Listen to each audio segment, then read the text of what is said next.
সনাতন ধর্মের যে দুর্গাপূজার অনুষ্ঠান, সেই দুর্গাপূজার অনুষ্ঠানে অনেক জায়গাতে কুমারী পূজাও অনুষ্ঠিত হয়। তার কারণ হচ্ছে শুদ্ধাত্মা কুমারীর মধ্যে ভগবতীর ঐশ্বর্যের বিশেষ প্রকাশ। এটা শাস্ত্র আমাদেরকে বলে দিয়েছে। সেই শাস্ত্রবিধান অনুসরণ করে আমরা এই আমাদের রামকৃষ্ণ মঠ ঢাকায় 100 বছরেরও বেশি সময় ধরে এই কুমারী পূজার অনুষ্ঠান করে চলেছি দুর্গা পূজার সময়। কুমারী পূজা দুর্গা পূজার যে কোনো দিন, মানে ষষ্ঠী, সপ্তমী, অষ্টমী, নবমী, যে কোনো দিন কুমারী পূজা করা যেতে পারে। তবে আমাদের রামকৃষ্ণ মঠ ঢাকায় এবং বেলুর মঠে, আমাদের যেটি মূল কেন্দ্র ভারতে, সেখানে অষ্টমীর দিনে সকালে এই কুমারী পূজার অনুষ্ঠান হয়ে থাকে। আজকের যিনি কুমারী হয়েছেন তার শাস্ত্রীয় নাম হচ্ছে মালিনী। 1 বছর বয়স থেকে 16 বছর বয়স পর্যন্ত যে কোনো বয়সের কুমারীকে এই দুর্গাপূজার সময় কুমারী রূপে পূজা করার বিধান আছে। আমাদের যে কুমারী আজকে ঢাকা রামকৃষ্ণ মঠে তিনি কুমারী রূপে পূজিত হলেন, তার বয়স হচ্ছে 6.5 বছর এবং শাস্ত্রবিধান অনুসারে তার যে শাস্ত্রীয় নাম আজকের এই পূজার সময় সেটি হচ্ছে মালিনী। এই কুমারীর পরিচয় একটু দিই। কুমারীর নাম হচ্ছে লাবণ্য চ্যাটার্জি, বাবার নাম হচ্ছে শ্রী লিটন চ্যাটার্জি, মায়ের নাম শ্রীমতী বৃষ্টি চ্যাটার্জি।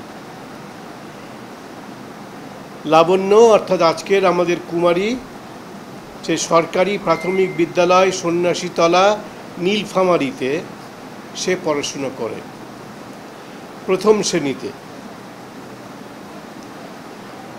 তো মোটামুটি আমাদের আজকের কুমারী পূজার যে কুমারী তার পরিচিতি আপনাদের সকলের কাছে আমি উপস্থাপন করলাম। এতক্ষণ ধরে মাত্র 6.5 বছর বয়সী লাবণ্য এই আমাদের কুমারী পূজার সময় খুব গরম তখন, আর অসংখ্য মানুষ আজকে আমাদের এই পূজা মণ্ডপে সমবেত হয়েছেন, তাতে আরও গরমটা বেড়ে গেছে। এই গরমের মধ্যে ও এতক্ষণ ধরে নীরবে আমাদের অত্যাচার সহ্য করেছে। অত্যাচার বলছে এই গরমের মধ্যে এত মানুষের সমাবেশ এবং উপস্থিতি, তাতে আরও গরমটা যেন বেড়ে গেছে। আমি ওকে জিজ্ঞেস করলাম পুজোর পরে, তোমার কি খুব কষ্ট হলো মানে গরমের জন্য? বলে হ্যাঁ, কষ্ট হয়েছে। এটাও বুঝতে পারছি আমরা যে কষ্ট হয়েছে, তো নিজেই বললে হ্যাঁ কষ্ট হয়েছে। তো যাই হোক, ও পুরো জিনিসটা উপভোগ করেছে। আমাদের এত মানুষের উপস্থিতিতে গরমটা যেন আরও বেড়ে গেছে। এমনিতে আজকে গরম দেখছি, টেম্পারেচার বেশি, তার মধ্যে এত মানুষের উপস্থিতির ফলে কয়েক হাজার মানুষ তো এখানে সমবেত হয়েছে আজকে, তাতে গরমটা আরও বেড়ে গেছে। এবং কুমারী যিনি আজকে হয়েছিলেন তারও একটু কষ্ট হয়েছে, কারণ আমি পূজা অনুষ্ঠান শেষ হলে ওকে জিজ্ঞেস করলাম তোমার কি খুব কষ্ট হলো? ও পরিষ্কার বলল হ্যাঁ, মানে গরমের জন্যে, অন্য কিছু না, গরমের জন্যে ও বললো যে কষ্ট হয়েছে, ঘেমে টেমে গেছে একেবারে। তো যাই হোক, আমাদের পূজা অনুষ্ঠান শেষ হয়েছে আপনাদের সকলের সহযোগিতায়। এই জন্য সকলকেই আমরা আমাদের এই রামকৃষ্ণ মঠ ঢাকার পক্ষ থেকে সকলকেই আমাদের আন্তরিক কৃতজ্ঞতা এবং ধন্যবাদ জানাচ্ছি। আপনারা মানুষের কাছে আজকের এই অনুষ্ঠানের সংবাদটি ঠিকমতো পৌঁছে দেবেন, এটা আমরা প্রত্যাশা করি। এবং আপনাদের যে সহযোগিতা আমরা পেলাম এতক্ষণ ধরে, তার জন্য আপনাদের সবাইকেই আমরা আন্তরিক ধন্যবাদ এবং কৃতজ্ঞতা রামকৃষ্ণ মঠ ঢাকা, শতাব্দী প্রাচীন নয়, শতাব্দীর থেকেও বেশি প্রাচীন এই প্রতিষ্ঠান আপনাদেরকে জানাচ্ছি সেই ধন্যবাদ এবং কৃতজ্ঞতা।